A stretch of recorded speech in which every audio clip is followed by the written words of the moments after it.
Why do y'all love to act like there's not a clear, distinct difference between a swordsman and a nigga that uses a sword? For me to consider you a swordsman, I have to take away your power, extra strength, abilities, all that. If I take all of that away and I strip you down to just your technique and skill, are you truly like that?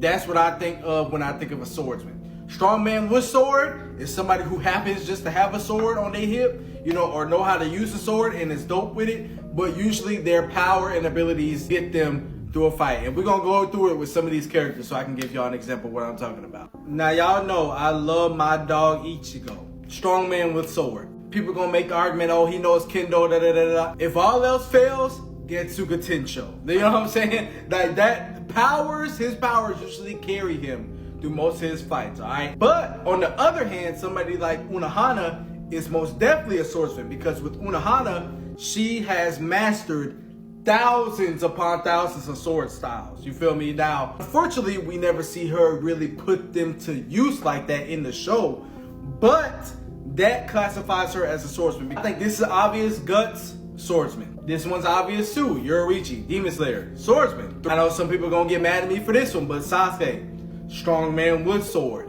Is he cold with the sword? Yes. Does he know how to use the sword very well? Yes.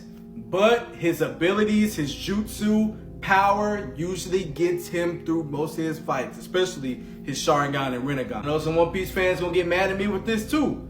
Shanks, not a swordsman. Does he happen to have a sword on his hip? Yes. Is he dope with a sword? Yes. But his overwhelming power and haki usually is what gets him through his confrontations. Zoro is a swordsman. We've seen Zoro train from a young age with a master, 3-sword style, learning different ways and about the sword and everything like that in his journey.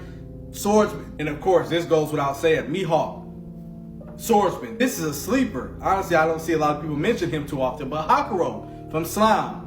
Dude nickname is the sword savant, like swordsman. And since we're talking about swordsman, how can I not mention the GOAT, the king of swordsmen, in my opinion, Rurouni Kenshin.